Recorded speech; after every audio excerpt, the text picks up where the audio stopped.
반갑습니다. 순간 포착 톡 튀는 상식을 전할 김선영입니다.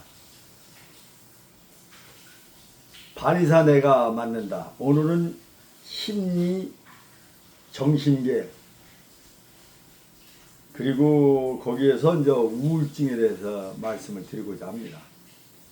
오늘 속초로 휴가를 떠나는데요. 한 320여 킬로를 이제 달려서 가야 되는데, 내가 난생 처음 여행을 떠나면서 이렇게 머리 이발을 하고 또 목욕 재개를 하고 간 적은 한 번도 없습니다. 이번이 처음인데요. 이렇게 되니까 그 어렸을 때 그 명절 때 되면 어머니께서 이 새 신발을 이렇게 사다 주고 새 양말을 사다 주면은 그걸 신고 굉장히 좋아라 했던 생각이 납니다. 그 정도의 그 심정이 울리는 건 아니지만 아무튼 기분 좋은 마음 갖고 떠납니다. 그러면서도 이게 그 반의사를 만들어 주겠다고 이렇게 선언을 해서 이 건강은 또 빠뜨릴 수가 없어서 유튜브를 찍습니다. 심리 정신계, 노화에 따른 특성, 노화에 따른 심리 정신적 특성은 다음과 같아. 우울증 경향 증가, 내향성 및 수동성 증가, 조심성 증가, 경직성 증가, 생에 대한 해고기간 증가, 친근한 사물에 대한 애착심 증가, 의존성 증가. 이게 나이가 들어오면은 말이야 경험도 풍부하고 그래가지고서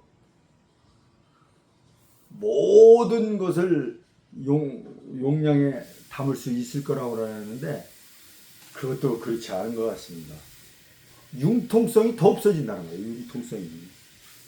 그리고 내향성, 일부러 뭐 표출하지 않고 속에 담아두는 거, 이런 내향성이 더 증가를 한다는 거예요. 그리고 나이가 들으면 지갑을 열어라, 이런 얘기했죠.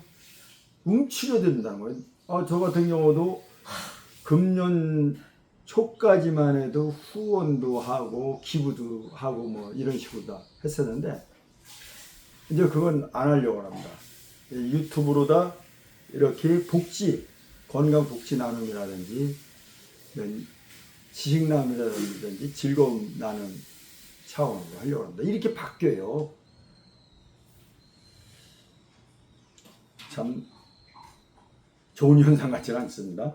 주요 질환을 살펴보면 이제 우울증이 이제 대표적으로 나오는데, 우울증은 노인에게 흔히 발생하지만 본인 스스로 자각하기 어려워 병원을 찾는 경우가 드물다. 주변 사람이 발견하기도 쉽지 않고 혼자 거주하는 경우가 많아 방치되기 쉽다. 우울증 참 이게 세로토닌 부족으로 다 일어나는 건데, 우울증이 왜 일어나냐? 뇌의 신경 전달 물질 변화, 아까 얘기했던 세로토닌 부족이죠. 행복 이런 호르몬 물질, 그게 잘 분비 안 된다 그 얘기죠, 그죠? 발견되지 않는 뇌경색 혹은 뇌질환, 이게 중풍아니에요. 그런 게 진행되는 게 발견이 잘 안 되는 경우. 그 다음에 이제 치매 치매 걸리면 참 이거 가둬둘 수도 없고 참 이거 뭐 대책이 없어요.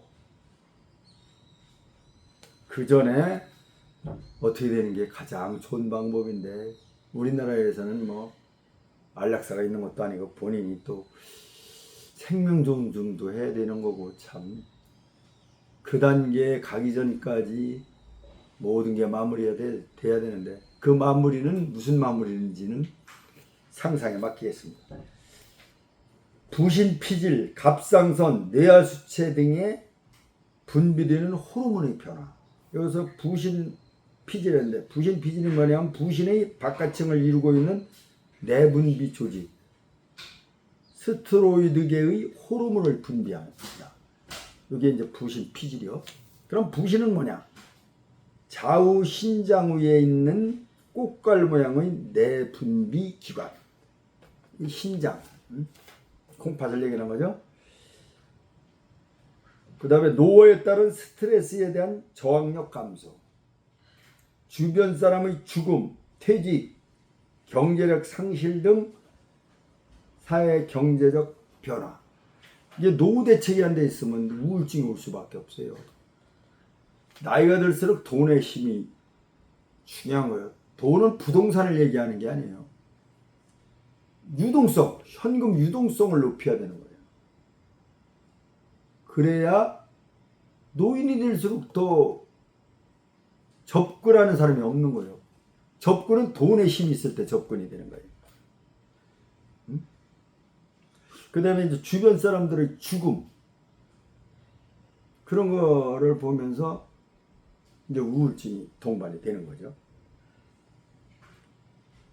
퇴직, 할 일이 없어.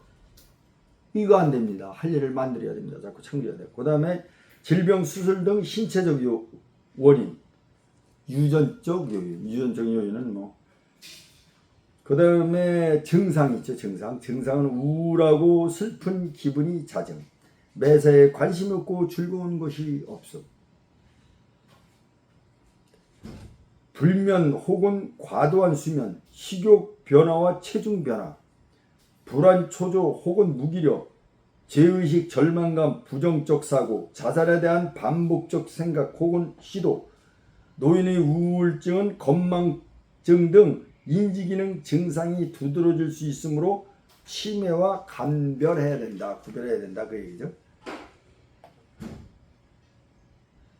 아간 이렇게 우울증이 오고 뭐 이러면은 최소한 너 125세까지는 살아야 되는데 이런 걸 동반하면서 125세까지 사는 건 의미가 없습니다. 건강하게 살다 가야 됩니다. 60이 넘은 사람은 살 만큼 살았어요. 억울할 것도 없고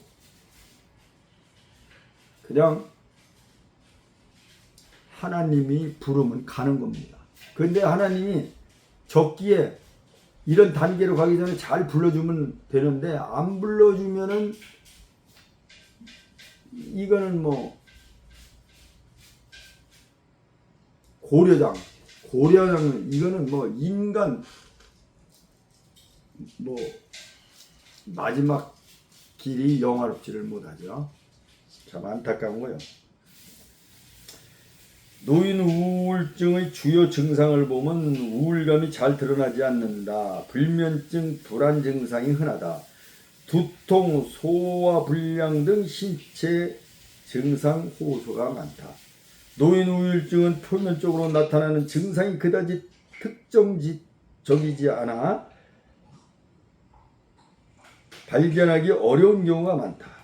참 읽을수록 마음이 씁쓸합니다.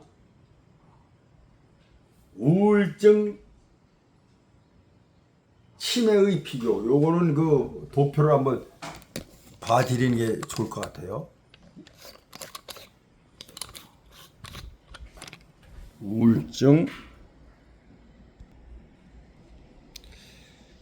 우울증과 치매의 비교. 이게 비스무리한 것 같아서 우울증은 급격히 발생하는데 치매는 서서히 발생하고, 우울증은 짧은 기간 동안 발생하는데 치매는 긴 기간, 이건 끝 없어요. 정신과적 병력이 있는데 우울증은 과거 정신적 병력이 없어요. 기억력 장애를 호소하는데 우울증은 기억력에 문제가 없다고 주장하는 경우가 많아요. 나는 전혀 문제가 없어 그런다고요. 그 다음에 모른다고 대답하는 경우가 많은데 우울증은, 이게 치매는 근사치 대답을 함. 이거 똑똑해 보여요. 우울증은 인지기능 저하 정도의 편차가 심한데 치매는 일관된 인지 기능의 저하가 오고요. 우울증은 단기 기억과 장기 기억이 동등하게 저하되는데 치매는 단기 기억이 심하게 저하돼요. 우울증은 우울이 먼저 시작되는데 치매는 기억력 저하가 먼저 시작됩니다. 참 이거 자꾸 이게 할수록 나이 들으면 깨끗이 죽는 복도 타고나야 된다 이런 얘기를 수없이 들었을 거예요. 여러분들도 죽는 복도 진짜 잘 타고 났어야 됩니다. 아니면 그런 복도 잘 만들어 가셔야 됩니다. 그러려면은 정신 있을 때 선덕을 많이 베푸세요. 그러면은 다 됩니다. 한 예로 저희 아버님이 3일 안타 돌아가셨어요. 그것도 돌아가시기 전까지도 정신이 아주 그냥 또렷하셨습니다. 근데 그분 살아온 삶을 살아보면 제가 인류를 다 경험을 해보지는 못했지만은 저희 아버지를 가장 존경할 정도로 훌륭하신 분이었습니다. 그런 삶을 사셨기 때문에 죽음의 복도 그렇게 갖고 계셨던 게 아닌가 싶습니다. 우리는 죽는 복도 타고나야 됩니다. 어떤 사람은 그냥 요양원에 입원해가지고 완전 고슴도치 마냥 똘똘 말려가지고 그냥 욕창에 그냥 가죽만 남아가지고 그냥 그건 뭐 인간이라고 할 수도 없죠. 죽는 것만도 못하는데 죽을 수도 없어요. 그렇게 되면 참 안타까운 현실을 많이 보게 됩니다. 그 다음에 이제 치료 예방에 대해서 말씀을 드리겠습니다. 우울증에 대한 치료 및 예방은 어떻게 하냐. 일상생활이 어려울 정도의 우울이 지체 없이 정신과 의뢰를 방문하여 상담과 약물 치료를 병행한다. 우울증이 심한 경우는 자살 위험이 증가한다. 자살에 대한 생각과 구체적인 행동 계획을 주변 사람에게 이야기했다면 집중 관찰 치료가 필요하다. 이게 자살도 또 쉬운 게 아니에요. 누구든지 살아가면서 자살 한번 생각해 본 적은 다 있을 거예요. 그게 뭐 대단해서 그런 생각을 갖는 게 아니에요. 저 같은 경우도 어렸을 때 그냥 뭐 저는 맞고 자라진 않은데 할머니 심부름을 안 들어가지고 할머니가 직접 그 일을 수행하다가 팔목이 얼음판에 미끄러졌어요. 그랬다가 아버지한테 이제 한번 맞았는데 싸대기를 한 대 맞았어요. 그런데 그렇게 서럽더라고. 그 어린 꼬마가. 그래서 죽었으면 좋겠다. 그런 생각을 갖고서 쫄쫄 울었던 생각이 납니다. 그런 거하고는 물론 다르죠. 우울증은 본인 스스로 극복하기 어렵기 때문에 주변의 긍정적인 지지가 필요하다. 가족에게 대상자를 많이 지지하도록 조언하는 것이 좋다. 막연히 괜찮을 것이라고 말하는 것은 도움이 되지 않는다.